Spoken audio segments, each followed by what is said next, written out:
So first of all, I want you to cast your mind back to the early 2000s. And at that time, the main source of complaints related to audio to broadcasters was around loudness jumps. A commercial would come on and everyone would have to jump for their remote control, turn the volume down. Viewers would be so annoyed by the jump in volume that they then switch channel. So first of all, there's a need to have some kind of agreed measurement standard. And the problem is it's quite difficult to measure loudness. The way that your brain and your mind and your ears respond to loudness is quite difficult for the computer to measure. And eventually this led to the standard ITUR ES 1770, which gave an internationally recognised standard for measuring the loudness of an audio signal. And there was additional work done by EBU, ATSC, to try and take that and produce applicable kind of advice to program makers and to broadcasters. And it was a revolution in the way that broadcast audio was measured. At the moment, whereas back in the 2000s the main source of audio complaints from viewers and broadcasters was loudness jumps, now the main source of audio-related complaints is dialog intelligibility.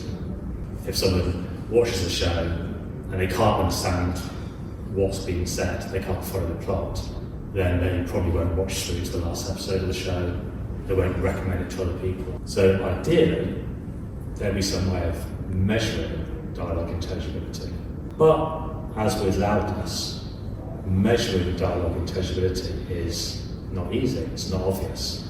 How does the computer know how easy some speech is for someone to understand? It could be that when it was originally recorded, that the miking was bad, or that there was a high noise floor. Maybe there's been some bad processing in the signal chain.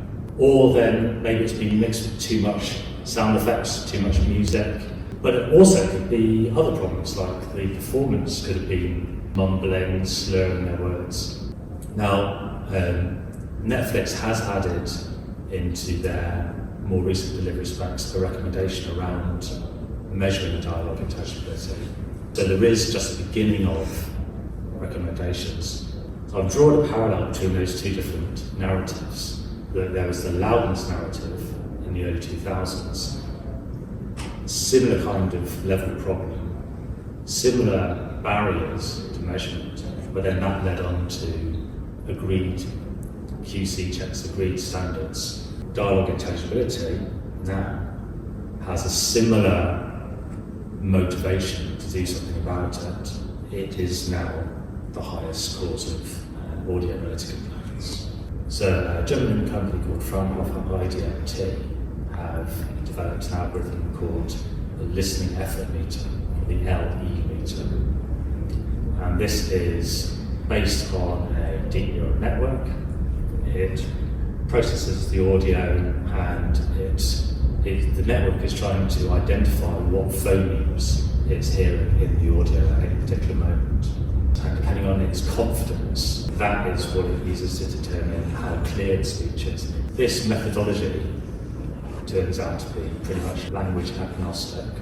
So this algorithm is being rolled out by multiple manufacturers to provide practical tools. So this implementation is by Steinberg, Newgen Audio, my company, RTW and TLOS Alliance.